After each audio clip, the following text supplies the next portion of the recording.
Hi, I'm Jamie. This is Dead Dodge Garage, and this is a Chrysler A-Body. Before we get into this, some housekeeping. This is the first video of its kind. It's something I've been considering and teasing for quite some time. I don't know how it's gonna go. I guess we'll see. The basic premise is, I tell you about Chrysler Corporation's history, and you listen. Crazy, I know. I'm coming to you now from my recording studio, which is a thing that I have.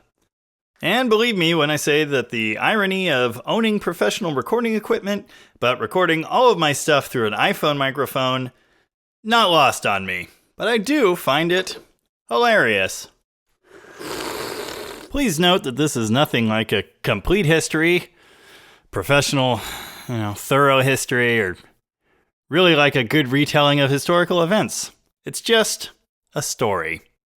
And if you like it, I might just make more of them, but we'll see. Anywho, this particular story is that of the Chrysler A-Body. Now I say Chrysler, but of course Chrysler themselves as a brand never made an A-Body. That was relegated to the cheaper, less fancy brands Plymouth and Dodge. The A-Body, in its entirety, is based on the 1960 Plymouth Valiant, which is a very interesting car. It was sort of the response to overseas invaders. Like the Beatles, but cars. The late 50s were a time long before the Japanese takeover of the American auto industry, but smaller European cars, like the Volkswagen Beetle, were doing quite well. They were maneuverable, decent to drive, and extremely fuel efficient. They were also affordable. And Americans kind of noticed. Humongous American boats, like the full-size Chrysler products on offer, kind of looked outdated in comparison. Now, of course, those humongous boats, in Chrysler world, the C-bodies, remained popular and sold by the thousands and continued to exist for another couple decades. But even in the late 50s, the writing was already on the wall, and a compact car was going to be necessary. Now, obviously, there's more than one way to attack this problem. General Motors, for example, debuted the Corvair for the 1960 model year, a car that very closely resembled the Volkswagen Beetle. It's rear-engined, it's lightweight, air-cooled, small, affordable. Interesting. Ford debuted the Falcon for the 1960 model year, essentially a downsized, full-size Ford product, with an inline-six engine, and a compact cheapo image. The good folks over at Chrysler had the best of intentions. They wanted to create something unique. They wanted a low, sporty European hoodline. They wanted something revolutionary. But, as usual, they're Chrysler, and they didn't have a ton of money to spend. So they had to stick with a relatively traditional front-engined, rear-wheel drive platform that was similar to what they were making at the time, but much, much smaller. Now, if you've ever seen one of these early Valiants, and by the way, in 1960, that's what they were, Valiants, not Plymouths. For whatever reason, Chrysler was big on spinning cars off into their own divisions in this time. For example, the Imperial. Not the Chrysler Imperial as it was initially, but the Imperial. Anywho, if you've ever seen one, you know they're funky. And if you know anything about this era at Chrysler, you know that's because Virgil Exner was in charge of styling. Virgil Exner had interesting taste, let's say. I actually have big plans on doing an episode specifically about Exner and his wacky ideas. The weirder it got, the Virgil Exner story. Look for it soon on Dead Dodge Garage. Maybe, possibly, I don't know, we'll see. Now, unfortunately, I don't have an earlier Valiant in my fleet. I don't even know where to find one, frankly. I hope to do that someday because I think that would be an interesting car for the channel. I have representatives of every other generation of A-body, and even an F-body, and a bunch of B-bodies, and a bunch of trucks. But I don't have an early Valiant, so we'll have to make do with images I stole off the internet. The Valiant brought all kinds of interesting features to market in its funky little package. For one thing, it was a fully unibody constructed vehicle. There was no separate frame, and unlike the full-size Chryslers of the time, the only other cars they were making, there was no drop-out front subframe either. It simply had a bolt-in K-frame that mounted the engine, and everything else was part of the unibody. The front suspension was held up by torsion bars, a suspension feature that full-size Chrysler products had received in 1957. It was branded as Torsion Air. Very exclusive sounding.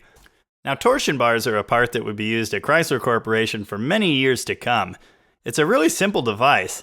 It performs the same function as a coil spring, but it's not a coil. It's a metal bar mounted at one end in the lower control arm, and at the other end in a crossmember welded to the floor. It's actually adjustable as well, and the size of the bar can be changed for a different spring rate. So, about that low, stylish European hoodline. Underneath that hood could be found something unique and special that we all as Chrysler enthusiasts know and love, the Slant 6 engine. Much like the LA Series V8, which would come along later, and go on to power zillions of Chrysler vehicles for decades to come, the Slant 6 was designed specifically to fit under the hood of this new Valiant. Unlike the outgoing flathead 6 engine, the Slant was designed with overhead valves. Very modern. The Slant 6 name is derived from the engine's most distinguishing feature, a 30-degree tilt to the passenger side, again done by engineers to give the Valiant a low, sleek European hoodline. Bolted onto that Slant 6 was the industry's first usage of an alternator. Replacing the generators that had been ubiquitous on cars up to this point, the alternator was lighter and charged the battery at idle. It wouldn't be long until the alternator was found under every other hood in America, too. Although it's interesting to note that while the Valiant had it in 1960, the initial offering of the Mustang in 1964 still had a generator. Whether you love it or don't love it, the styling on the initial Valiant is interesting, like a weird frog. Exner stuff. However you feel about the look of the car, the Valiant was definitely revolutionary, and it worked quite well. It was a great driving compact car. Over the 3 years of that initial model's offering, 1960, 61, and 62, about 500,000 of them were made. So I guess they sold pretty well. Of course, Ford moved 450,000 Falcons in 1960 alone, and 250,000 Mustangs in the abbreviated 64 year. Maybe it didn't sell that well, but it did what it had to at Chrysler. And in 1961, Dodge had noticed, so they launched their own version, the Dodge Lancer. It's just a rebadged Valiant. It's upmarket, which I guess means it costs more. And this is just another instance over the course of Chrysler Corporation's history where Dodge kind of copied Plymouth's notes. That would happen again, and again, and again. So this was the birth of the A-body platform at Chrysler. In 1963, it would be restyled.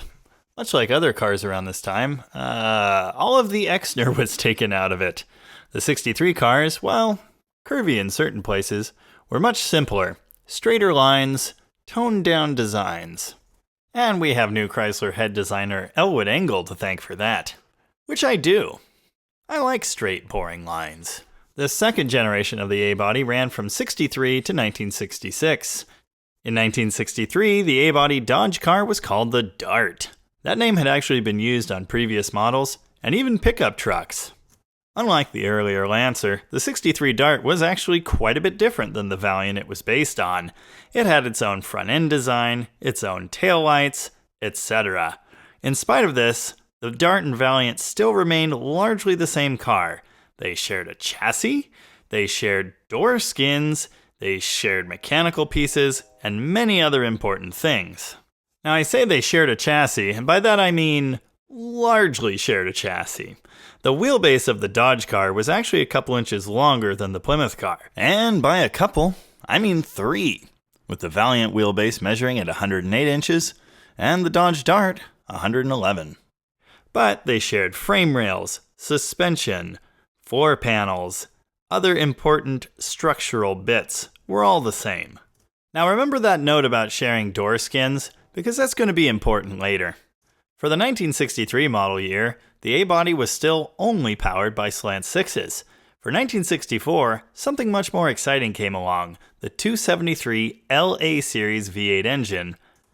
Rated at 180 horsepower, the 273 made the A-body quite a bit more exciting. I've actually driven a 1964 Dart powered by a 273. as well as a Duster, but that's a different story altogether. And as much as I love the Slant 6, yeah, the 273 is great. It really brought something to the A-body. Woke it up, you know?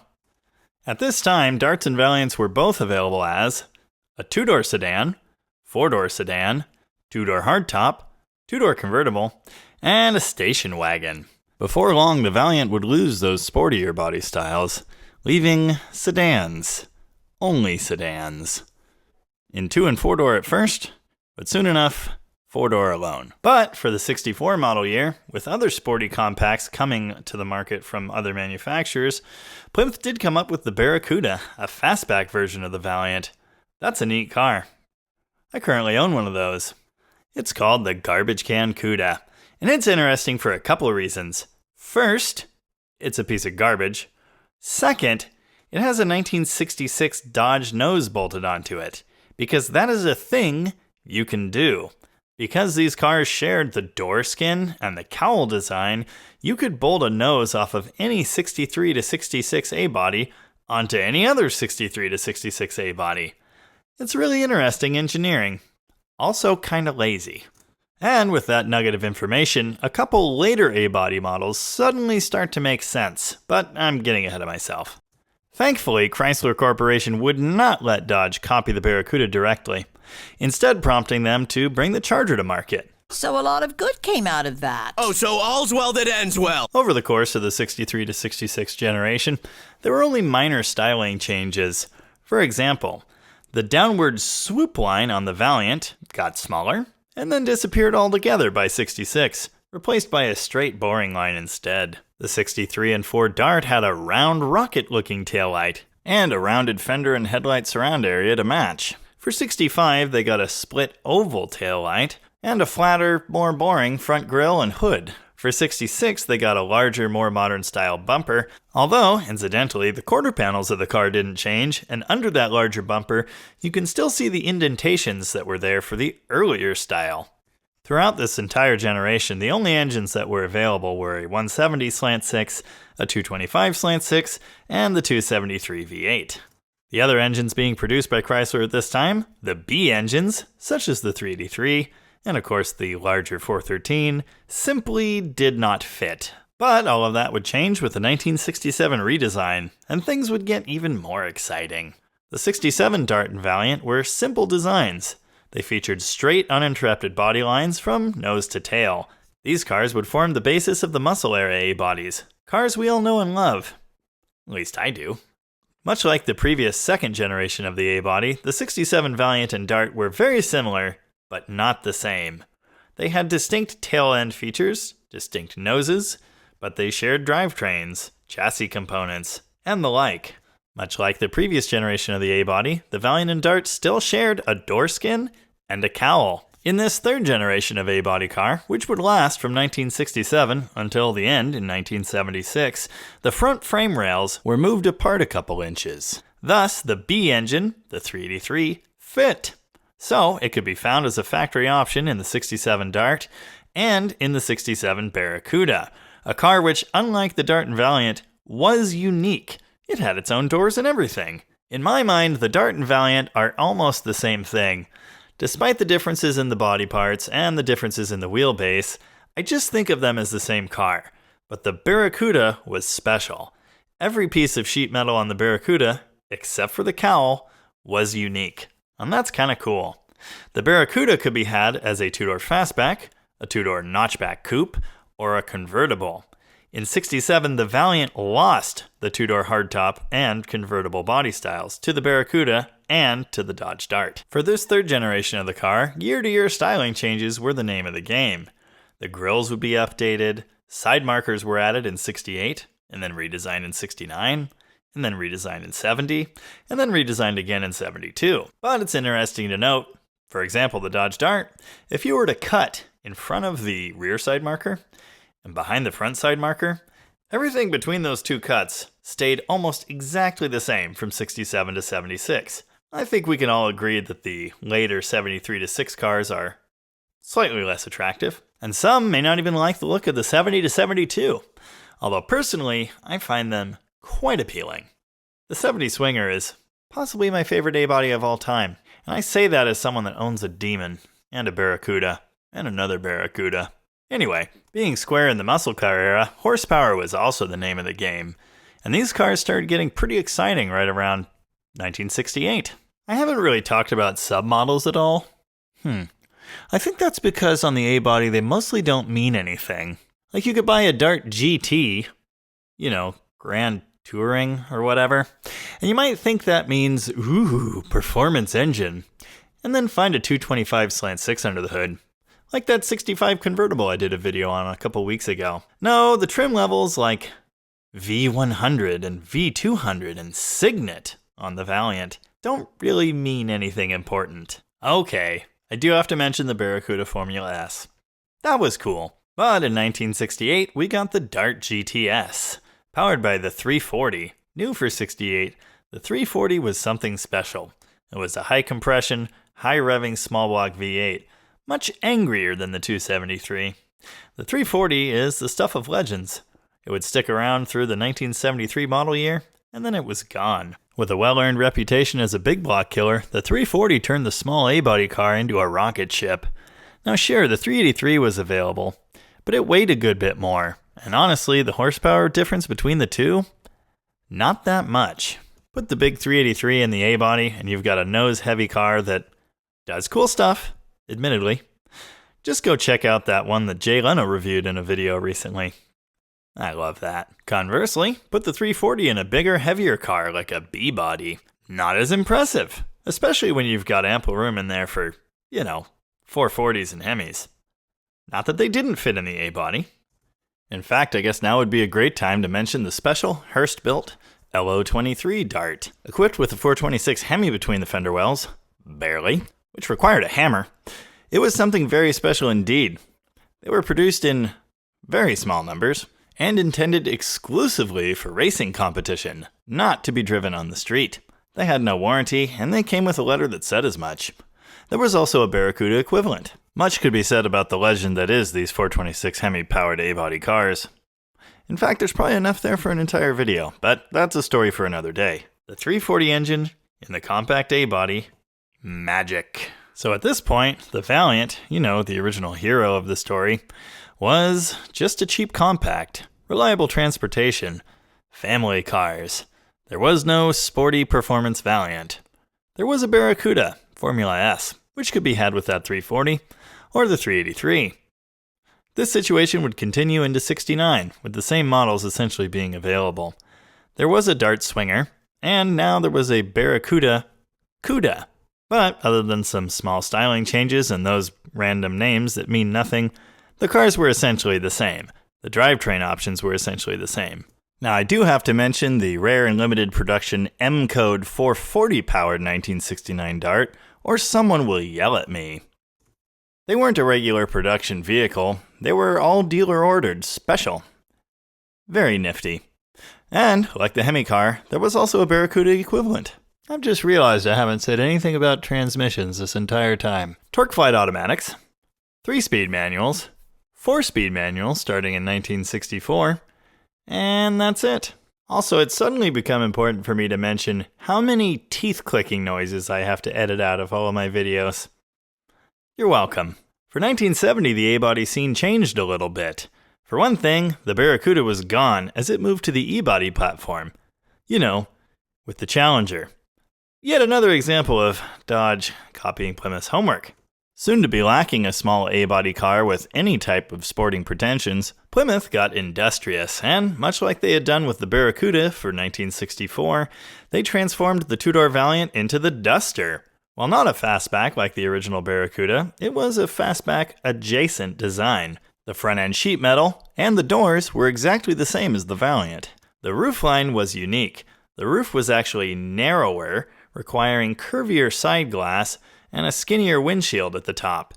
The rear trunk and back window design were unique, and while the body lines on the quarter panels were essentially the same as the Valiant, the quarters were curvier, bulgier, muscular.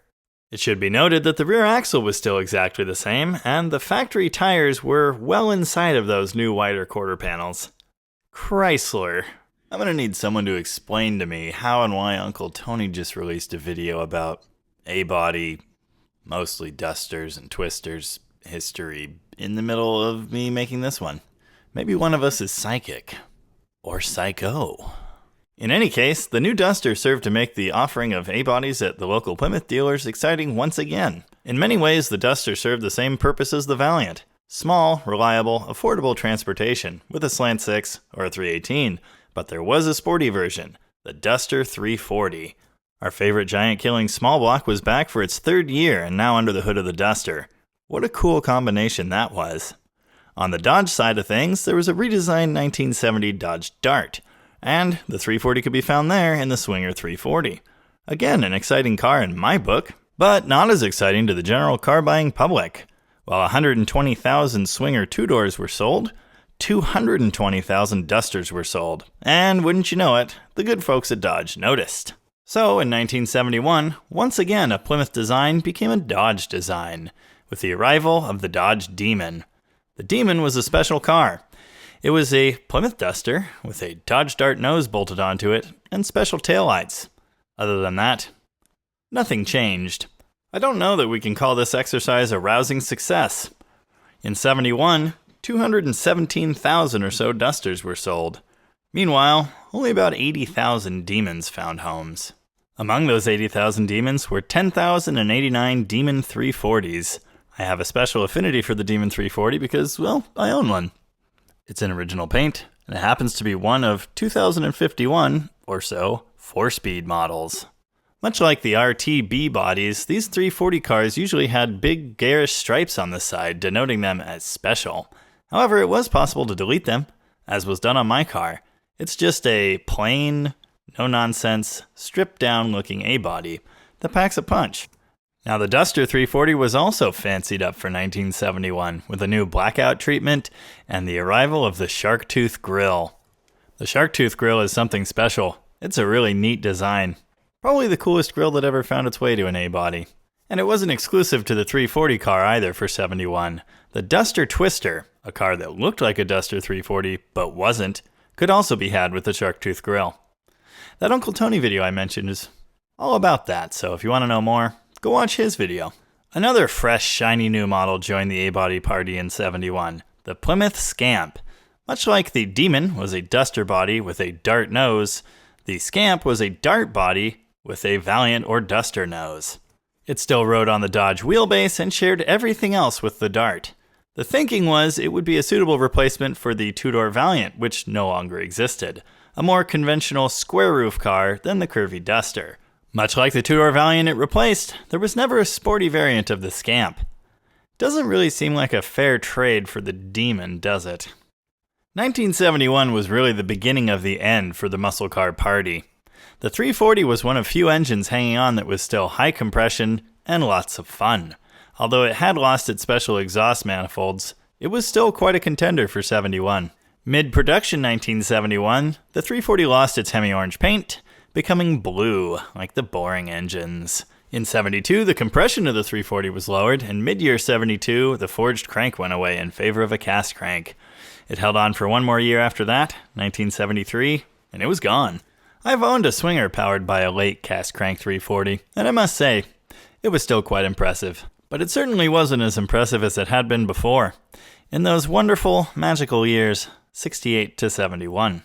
As the horsepower and fun went away, the cars themselves slowly devolved into beige misery. The mid-70s, the malaise era. 1972 was really the last year for a handsome, muscle car-esque A-body. A Swinger, a Demon, or a Duster. So, while the redesign for 1973 didn't really change anything major about the cars themselves, it did signal the twilight years for the A-body.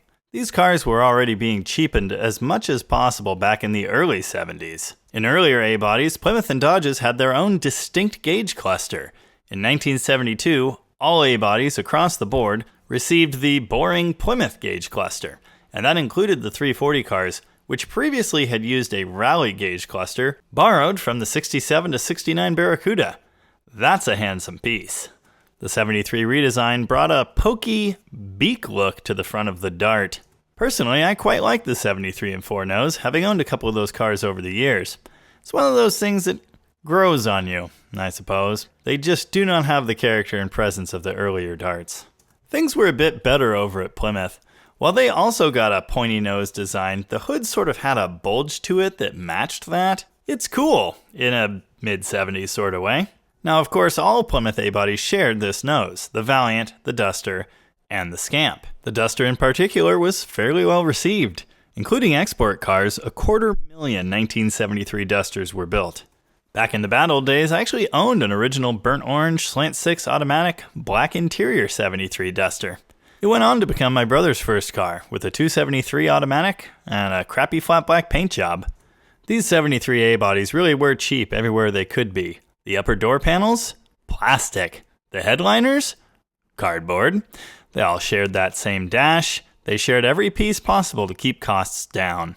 Apparently there's like an event at the stadium near to my house, and there's like hip-hop floating in on the air, so much like the A-body, this video has to end soon. Speaking of things ending and cheapening, 1973 was the last year for the distinct Valiant body. You know, the car that started all of this. In 74, it was a Dart on a Dodge wheelbase with a Dart tail end. It just said Plymouth on it, and it had the Plymouth nose. That 74 Dart body was also revised from 73. They eliminated that distinct design of the taillights being mounted in the bumper, moved them back to the body, and moved the bumper downward to create a more traditional and boring look. That bumper was also a large safety bumper, and it was mounted on shock absorbers. With the exit of the 340 after 73, the performance engine was now the 360, a low compression, low horsepower, relatively unimpressive 360. For 75 and 6, it was more of the same. They revised the grills, they added catalytic converters. They certainly didn't do anything to refresh or help these cars. They just sort of withered. In 76, the A-body's replacement would arrive and be sold alongside it. The Plymouth Valari and the Dodge Aspen, the F-body. I own one of these too, but I'm not proud of it. And that's how it went. The A-body came into the world as a cheap, small, affordable economy car, and it left the world as a cheap-end, no longer very small, sad shell of what it used to be. Now, there were plenty of bright spots there in the middle, and the fact that the A-body platform was spun in 1962 into a mid-sized B-body platform, that's kind of cool. And another story entirely. So that was the end of the production run for the A-body, but it's not the end of the A-body, because there are zillions of them around still today. Heck, there are like 4 or 5 of them here, right now. So the important part of the story to me is that interchangeability. The fact that all of these cars are based on that same Valiant platform. For that reason, you can do clever things like take a later suspension setup with the updated disc brakes and better engine mount system and sway bars and what have you, and slap that right under your earlier A-body car. Within the different generations of the A-body, you can easily grab a set of engine mounts that'll mount a V8 right in there. Axles were the same width forever. The transmission mount position was the same always. Electrical components interchange, ignoring differences in the glass and the Barracuda. Doors from any of these A-bodies, 67 to 76, will bolt onto any of these A-bodies. Not that I'm proud of this, but I once parted out a 74 V8 Dart sedan, took the entire suspension, drivetrain stuff, electrical system, and adapted it to a 67 Barracuda fastback. Everything fit. No problem. And that's really what I love about this platform. Well, that and that they're much cheaper than B-bodies. Or at least they used to be. Funky earlier car, Malazy late car, or a muscle era car. You can take any A-body and build it into whatever kind of A-body you want, with parts that are readily available. You can make a horsepower machine, you can make a Dart that goes around corners, or you can enjoy a slant 6, column shift automatic, bench seat, Valiant sedan as a daily driver. Which, to me at least, is a lot more enjoyable than some of those other options. And that's all I have to say about that. I really hope you enjoyed this. While it's really different than what I normally do on the channel, it also isn't that different. I definitely need your feedback and comments. Whether you enjoyed it or not, I'd kind of like to know that. In any case, thank you very much for watching. And remember, any A-bodies is good A-bodies.